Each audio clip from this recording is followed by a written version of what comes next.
Tank Davis versus Shakur Stevenson is one of the best fights you can possibly make in boxing today, and potentially one of the best fights in the last 10 years. At the time of this recording, August 7th, 2025, we got Shakur Stevenson coming off a masterclass performance against Williams Zepeda nearly a month ago, and we got Tank Davis and Lamont Roach coming off an instant classic in March of 2025. Back in 2017, Shakur Stevenson will help prepare Tank Davis for his upcoming bouts, particularly the Jose Pedraza fight.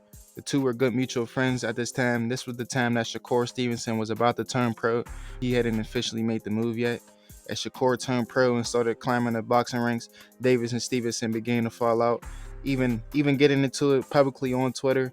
In such a competitive sport like boxing, these type of fallouts can happen all the time, especially when they are the two best in the division.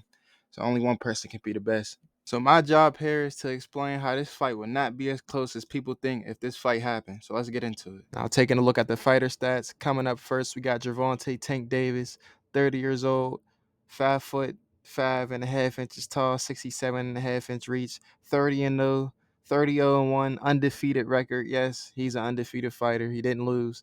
28 knockouts with a 93% KO rate. Next is Shakur Stevenson, coming in at 28 years old, 5 foot 8 inches tall, 68-inch reach, with a record of 24-0, with 11 KOs with a 46% knockout rate. Now, comparing the two fighters, you would look on paper and say that one's a KO artist and one's a boxer.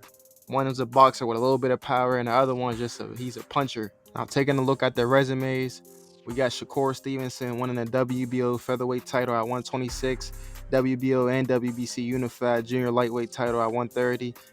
Now, taking a look at Tank's resume, he was the IBF junior lightweight champion at 130, WBA super junior lightweight champion at 130, WBA regular lightweight champion at 135, and the WBA lightweight champion at 140.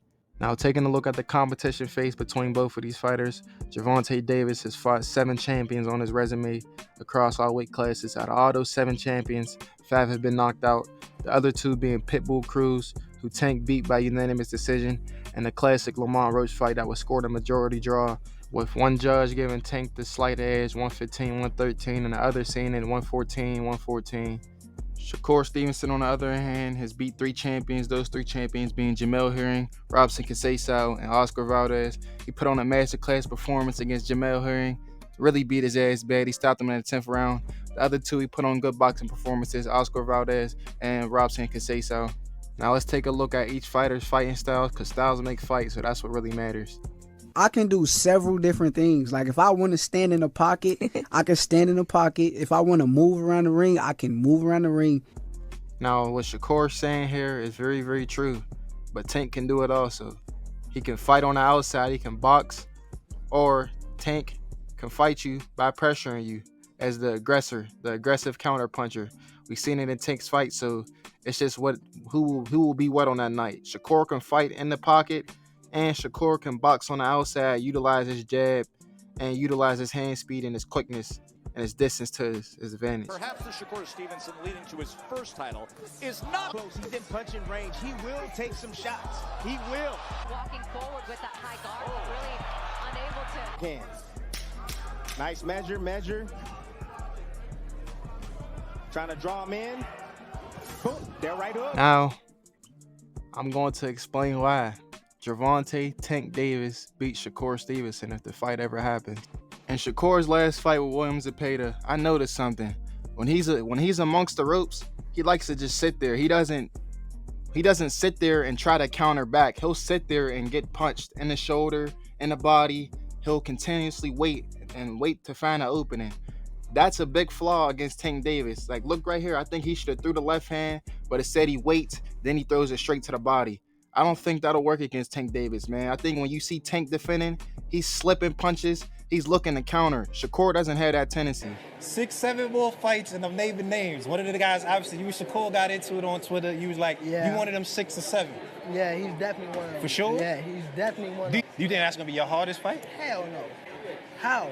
Show me something that he did show me something that he did outrageous. Show me. All right. His power not outrageous. Okay. What defense? Oh, you don't think he got defense? he just jumped back. You never see him slip no punch. You never see him slip no punch. Go look at it. You see him back up from a lot of people. Back up, move around. He don't got no technique. But you feel like it's easy work though. You like, come on, bro. yeah. Bro, I touched him with 16-ounce gloves on, and he ran. Imagine if I hit him with 8. Now, I want y'all to hear me out on this one. In boxing, sparring and amateurs do not mean everything, but they do have the history to show that someone could have someone's number. We seen it with Ryan Garcia and Devin Haney, and we also seen it with Rolly against Ryan. I know everything about you. Do you? I truly do. People thought Rolly Romero was playing when he said, "I know everything about you." He showed it in sparring and in the ring. That's why the result happened the way it did. The same thing happened with Lamont Roach and Tank. Tank and Lamont Roach had history in the amateurs, and we saw what happened. It was a classic fight. And just like in the amateurs, both parties stated that the two fights in the amateurs that they had were very close contests. So I'm just saying that sparring and amateurs do translate to the real professional ring somehow, some way.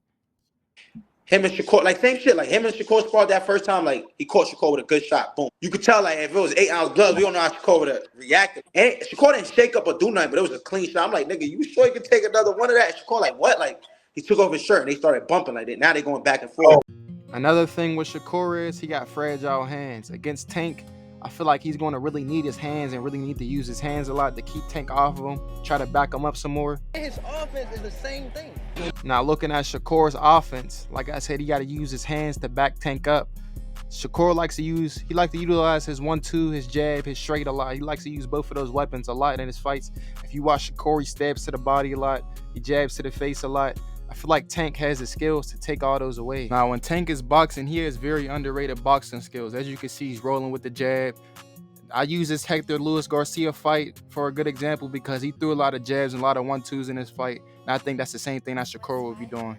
So looking at all the factors, considering all their skills, considering the power they have, considering their type of injuries that they went through throughout their career, I think it's best to say that Tank Davis will edge out Shakur Stevenson.